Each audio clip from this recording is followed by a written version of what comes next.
Cassini didn't run out of time.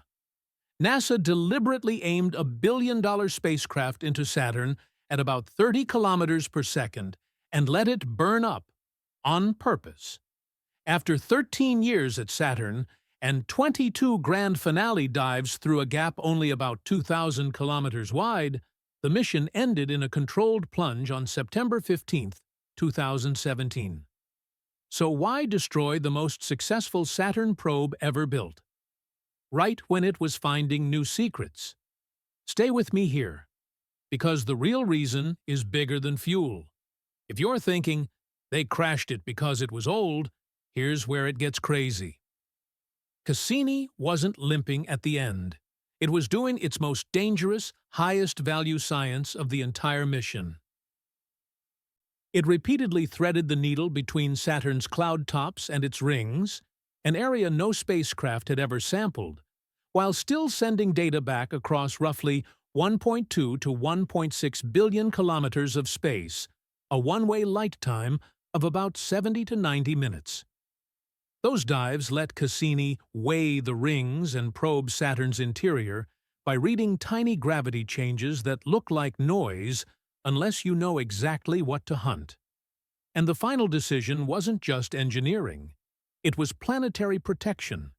A single uncontrolled crash could contaminate moons like Enceladus or Titan, worlds with real habitability stakes. So was the grand finale a heroic sacrifice for science, or a cosmic cleanup to protect alien oceans? To understand it, start with the normal rules. Cassini, built by NASA ESA ASI, launched in 1997, reached Saturn in 2004, and ran on an RTG for electricity while using hydrazine thrusters to point its antenna, stabilize itself, and execute maneuvers. Over time, the limiting resource wasn't power. It was propellant. When propellant gets too low, a spacecraft can't reliably control its orientation. And if you can't point the high-gain antenna at Earth, you don't just lose data. You lose the spacecraft. So what should happen at the end of a mission? Usually a probe is parked in a stable orbit, sent away, or crashed into a safe target.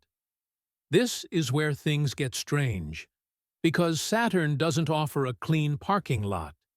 The system is full of moons, rings, and gravitational nudges. Over years, even tiny uncertainties can snowball into a collision risk.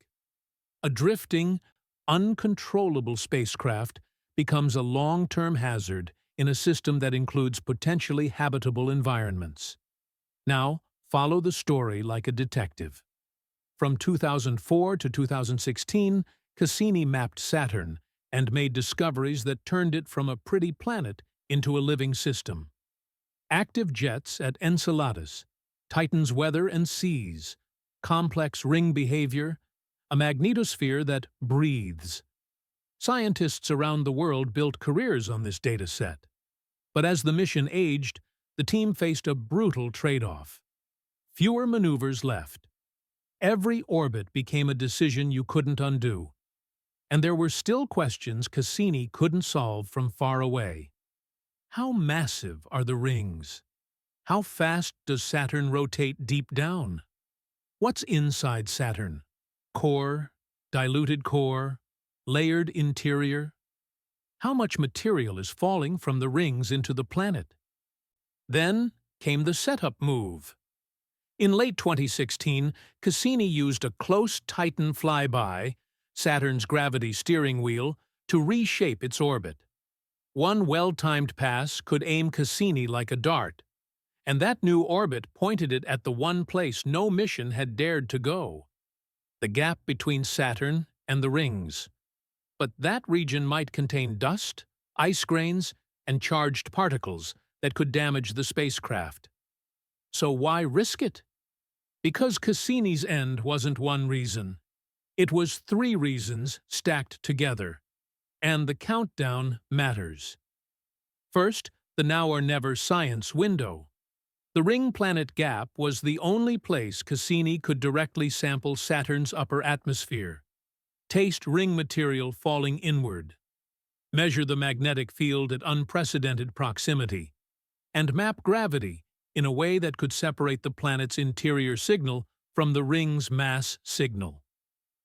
It's the difference between trying to understand a bell by listening from across the street versus putting your ear against the metal. Those last orbits were the ear against the metal moment. Second, propellant limits and growing uncertainty. You might be thinking, why not just leave it in orbit? But with low propellant, precise attitude control eventually fails. An uncontrolled spacecraft can't be trusted to avoid future collisions. Even if the odds of impacting a moon were small, over decades, that risk accumulates. The team couldn't ethically leave a loaded dart drifting through a system that contains environments we care about protecting. Third, and this is the real reality check, planetary protection. Cassini was never sterilized to the level required for landing near potential life. After years in deep space, it still carried a non-zero bioburden risk. Enceladus has a subsurface ocean and geysers. Titan has complex chemistry and liquid seas. If Cassini ever crashed into either, even a tiny chance of contamination would be unacceptable. So NASA chose the one place guaranteed to be safe, Saturn's atmosphere, where the spacecraft would be destroyed. Think of it like this. Cassini was a brilliant laboratory. But when the lab's safety systems start failing, you don't leave it wandering near a water supply. You shut it down in a controlled way, after you've run every last experiment you can. That's why the grand finale was so intense. It wasn't just an ending. It was a data harvest plus a safety disposal, executed at the edge of what the spacecraft could survive. And just when you think that's the whole story, the science itself delivers a twist. The finale didn't just answer questions, it reshaped them. Some results suggested the rings may have less mass than many expected, fueling debate about whether Saturn's bright rings could be relatively young or whether older rings can be recycled and still look fresh. Another twist: Saturn's magnetic field appears unusually aligned with its rotation axis, complicating the usual magnetic wobble methods for measuring Saturn's true rotation rate and challenging dynamo models. And then there's ring rain, material from the rings interacting with Saturn's atmosphere and ionosphere, turning the ring system into a planet-scale plumbing problem. The endgame wasn't just protect the moons. It was finally touching the boundary layer where Saturn and its rings exchange matter and energy. And here's the controversy, the kind scientists actually love. Even now, researchers debate ring age, interior structure, and how to reconcile magnetic alignment with models. Cassini didn't close the book. It ripped out the last pages and handed them to the scientific community. So what was the real reason Cassini had to dive? Planetary protection, fuel limits, or once-in-a-lifetime science? The honest answer is all three, and the mission was engineered to satisfy all three at once. Because this matters beyond Saturn. Cassini rewired how we think about planet missions. It connected planetary interiors, plasma physics, atmospheric chemistry, and astrobiology in one storyline. And it set a rule for humanity. When we explore worlds that might host life, we also take responsibility for not contaminating them. The next decade builds on Cassini's finale. The Titan rotorcraft Dragonfly is coming to study Titan's chemistry up close. Enceladus mission concepts aim to sample the plume with modern instruments, and any future Saturn orbiter will treat the grand finale like a flight manual. What's safe, what's risky, and what's worth the risk. The hopeful part is Cassini didn't die. It completed a controlled transfer, turning hardware into data, and data into a roadmap. Every spectrogram, gravity pass, and atmospheric sample from those final months is still being analyzed today. Cassini didn't crash.